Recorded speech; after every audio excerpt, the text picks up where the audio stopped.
राजस्थान के अभयारण्य के अंतर्गत आज हम केवलादेव राष्ट्रीय उद्यान के बारे में बात करेंगे। यह उद्यान राजस्थान के भरतपुर जिले में स्थित है और इसे पक्षियों का स्वर्ग भी कहते हैं। आज के इस टॉपिक में जिन बातों का अध्ययन हम करेंगे वो इस प्रकार है कि इस उद्यान का इतिहास क्या है, इसका नामकरण कैसे पड़ा, डॉक्टर सलीम अली के बारे में अपन थोड़ा बहुत जानने का प्रयास करेंगे, रामसर साइट्स किसे कहते हैं, गोल्डन ट्रायंगल का इस उद्यान से क्या संबंध है और इस उद्यान से संबंधित कुछ महत्वपूर्ण विशेषताओं का भी अध्ययन करेंगे। केवलादेव राष्ट्रीय उद्यान एक मानव निर्मित उद्यान है। भरतपुर के महाराजा सूरजमल जाट ने इस उद्यान का निर्माण करवाया था। इस अभ्यारण्य में जल की आपूर्ति के लिए महाराजा सूरजमल जाट ने एक बांध का निर्माण करवाया था। उस बांध को अजान बांध कहते हैं। इस बांध का निर्माण इसी अभ्यारण्य बहने वाली दो नदियां गंभीरी और बाणगंगा के संगम स्थल पर किया गया है। भरतपुर के राजा महाराजाओं ने इस स्थान को शिकारगाह के रूप में इस्तेमाल करना शुरू कर दिया। इसके साथ ही राजा महाराजाओं ने ब्रिटिश वायसराय को खुश रखने के लिए इस पक्षी विहार में प्रत्येक वर्ष पक्षियों के शिकार के आयोजन शुरू कर दिए गए। कहा जाता है लॉर्ड कर्जन ने भी इस प्रकार काफी पक्षियों का शिकार किया था, लेकिन 1938 में तत्कालीन भारतीय वायसराय लॉर्ड लिनलिथगो के समय लगभग 4000 से भी ज्यादा पक्षियों का शिकार किया गया।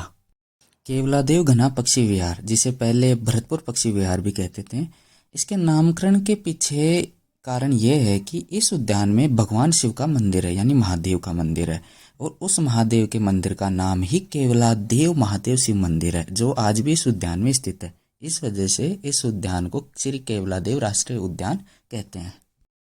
वन्यजीव संरक्षण को बढ़ावा देने के लिए ही अभ्यारण्य और राष्ट्रीय उद्यान घोषित किए जाते हैं। इसलिए राज्य सरकार ने इसको 1964 में अभ्यारण्य घोषित किया गया और भारत सरकार द्वारा इसे 1982 में राष्ट्रीय उद्यान का दर्जा दिया गया। राष्ट्रीय उद्यान किसे कहते हैं? केंद्र सरकार द्वारा स्थापित किया गया पशु पक्षियों का स्थल राष्ट्रीय उद्यान कहलाता है। राजस्थान में कुल 3 वन्यजीव राष्ट्रीय उद्यान है। पहला रणथंभौर राष्ट्रीय उद्यान जो सवाई माधोपुर जिले में स्थित है, दूसरा केवलादेव घना राष्ट्रीय उद्यान भरतपुर में स्थित है जिसका हम वर्णन कर रहे हैं, और तीसरा मुकुंदरा हिल्स राष्ट्रीय उद्यान जो कोटा और चित्तौड़गढ़ में स्थित है। कुछ किताबों में हमें सरिस्का वन्यजीव अभ्यारण्य अलवर और राष्ट्रीय मरु उद्यान जो जैसलमेर और बाड़मेर जिले में फैला हुआ है उसके बारे में भी राष्ट्रीय उद्यान का वर्णन देखने को मिलता है, जबकि ऐसा है नहीं। सरिस्का वन्यजीव अभ्यारण्य के लिए राजस्थान सरकार की तरफ से 1980 में अधिसूचना केंद्र सरकार को भेजी जा चुकी है कि इसको राष्ट्रीय उद्यान का दर्जा दिया जाए, परंतु केंद्र सरकार ने अभी तक राष्ट्रीय उद्यान का दर्जा नहीं दिया है। दूसरा जो राष्ट्रीय मरु उद्यान है, क्योंकि इसके नाम में राष्ट्रीय उद्यान लगा हुआ है इसलिए लगता है कि ये भी राष्ट्रीय उद्यान है, जबकि ये राष्ट्रीय उद्यान नहीं है। इसकी जैव विविधता को देखते हुए 1985 में यूनेस्को द्वारा भी इसे विश्व प्राकृतिक धरोहर की सूची में शामिल कर लिया गया है, जो एक अंतर्राष्ट्रीय संस्था है। अब हम डॉक्टर सलीम अली के बारे में जानने का प्रयास करते हैं। डॉक्टर सलीम अली एक भारतीय पक्षी वैज्ञानिक थे। इन्हें पक्षियों से बहुत ज़्यादा लगाव था, इस कारण इन्हें द बर्डमैन ऑफ इंडिया भी कहा जाता है। इनके द्वारा लिखी गई एक पुस्तक the book of Indian birds काफ़ी ज़्यादा प्रसिद्ध हुई थी, और इन्हीं के द्वारा जो आत्मकथा लिखी गई उसे the fall of A sparrow कहा जाता है। डॉक्टर सलीम अली का किरदार अक्षय कुमार ने फिल्म 2.0 में पक्षी राजन के रूप में निभाया है। रामसर स्थल या रामसर साइट्स क्या होती हैं? दरअसल रामसर ईरान का एक शहर है। रामसर में 1971 में एक विश्व सम्मेलन हुआ जो जैव विविधता पर आधारित था। आर्द्रभूमि के अंदर जलीय जीव और स्थलीय जीव दोनों की विविधताएं पाई जाती हैं और दोनों ही प्रचुर मात्रा में पाए जाते हैं, यानी एक ही जगह हमें स्थलीय जीव और जलीय जीव दोनों पाए जाते हैं।